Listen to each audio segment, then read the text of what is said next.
अस्सलाम वालेकुम। उम्मीद करता हूँ कि तमाम तलबा खैरियत से होंगे। अल्लाह पाक आप सबको कामयाब करे।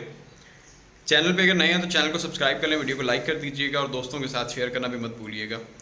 स्टूडेंट्स देखिए सवाल कर रहे थे बार बार, बहुत से बीए के स्टूडेंट्स हैं और मास्टर्स के भी स्टूडेंट्स हैं या इंटरमीडिएट के स्टूडेंट्स हैं, जितने भी स्टूडेंट्स हैं जो पेपर देने जाते हैं उनको जो आंसर शीट दी जाती है, आंसर शीट के बारे में कुछ कन्फ्यूजन्स हैं, कुछ हमारे माइंड में कुछ चीज़ें होती हैं कि हमने पेपर किस तरह से करना है, आंसर शीट को फिलअप कैसे करना है, या ये है कि पेपर प्रेजेंटेशन कैसी होनी चाहिए। देखिए पेपर प्रेजेंटेशन पे मैंने पहले भी वीडियो बना दी थी, इससे वो भी वीडियो देख लीजिएगा। और यहाँ पे मैं छोटी सी आपको टिप दे देता हूँ कि आपने जो पेपर करना है मार्जिन लाइंस आपने लाजमी लगानी है। मार्जिन लाइन लगाने से जो टीचर्स होते हैं, ये कुछ लोग होते हैं जो कॉलेज में जाते हैं तो वहाँ पे हमें कहा जाता है ये आपका टाइम वेस्ट होता है, वेस्टेज ऑफ टाइम है, तो इसे प्लीज़ ना लगाएं।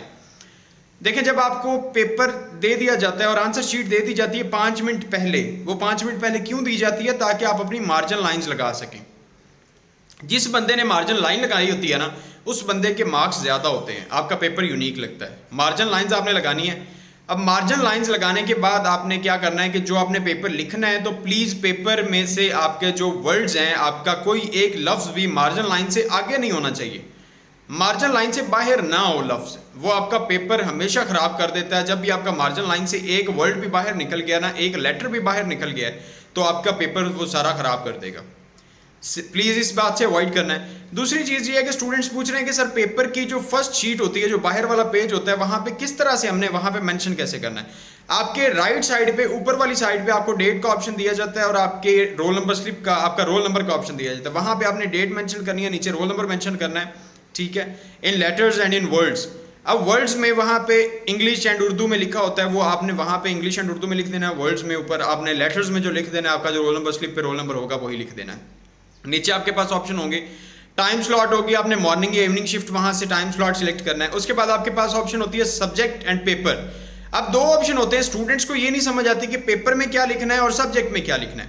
सब्जेक्ट में तो आपने वो लिखना है जो आपका पेपर है, जो आपका पेपर है आपने वही लिखना है। अब पेपर वाले पोर्शन में क्या लिखना है? जब आप अपनी रोल नंबर स्लिप देखते हैं ना, रोल नंबर स्लिप पे आपके कुछ जो पेपर्स होते हैं, वहां पे आपके जो बीएससी वाले स्टूडेंट स्पेशली, उनका पेपर ए होता है, पेपर बी होता है। सब्जेक्ट में उनका सब्जेक्ट का नाम लिखा होता है, पेपर के नीचे ए और बी लिखा होता है। और जो आर्ट्स वाले स्टूडेंट्स होते हैं उनके नीचे डैश लगी होती है, ठीक है। अब जो बीएससी वाले स्टूडेंट्स हैं वो अपने पेपर में अपने सब्जेक्ट का नाम लिखेंगे, लाइक मैथमेटिक्स, ठीक है, इसमें ए भी है बी भी है।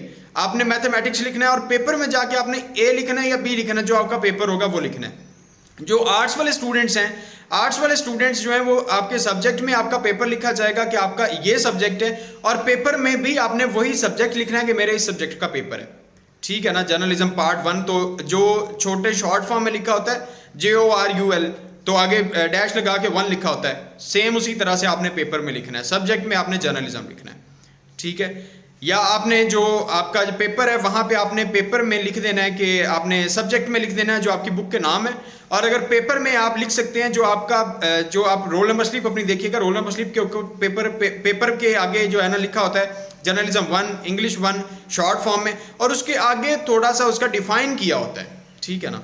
तो पेपर और सब्जेक्ट में हमेशा आपने वो लिखना है जो आपका सब्जेक्ट होगा, और पेपर में साइंस वाले जो हैं वो ए बी लिखेंगे जो भी उनका पेपर होगा, और जो आर्ट्स वाले स्टूडेंट्स हैं वो अपने पेपर का ही नाम लिखेंगे। मजीद इसमें कोई इन्फॉर्मेशन नहीं है।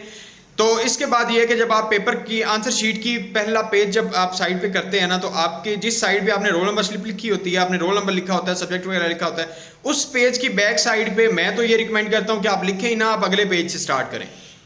लेकिन अगर आप वहाँ से भी स्टार्ट करना चाहते हैं तो जो कुछ होती हैं आंसर शीट जिनके ऊपर लिखा होता है वो जो है ना रेड फॉर्म में या ग्रीन फॉर्म में लिखा होता है कि यहाँ से आपने लिखना शुरू नहीं करना, नीचे से लिखना शुरू करें। आपने कोशिश करनी है अगर आपकी आंसर शीट पे नहीं लिखा हुआ तो या तो आप अगले पेज से स्टार्ट कर लें, या जहाँ पे आपका रोल नंबर और पीछे इन्फॉर्मेशन आपने लिखी है वो वाली इन्फॉर्मेशन वाला जो पोर्शन है वो ऊपर से छोड़ के उससे नीचे से आपने स्टार्ट करना है। मजीद आपका कोई सवाल हो, कोई क्वेरी हो, कोई हेल्प चाहिए हो किसी भी किस्म की, वो मुझे कमेंट सेक्शन में बोल दीजिएगा। इंशाल्लाह ताला नेक्स्ट वीडियोस पे हो जाएगी। अल्लाह ताला सबका हामी नासिर। और जो पेपर से रिलेटेड पूछ रहे हैं गवर्नमेंट कॉलेज यूनिवर्सिटी फैसलाबाद वाले, बहाउद्दीन ज़िक्रिया यूनिवर्सिटी वाले, मैं इंशाल्लाह ताला जल्दी अपडेट कर दूंगा। आपको जो ऑफिशियल न्यूज़ मिलती है तो इंशाल्लाह ताला मैं अपडेट कर दूंगा। दुआ में याद रखिएगा, चैनल को सब्सक्राइब कर दीजिएगा। अल्लाह हाफिज़।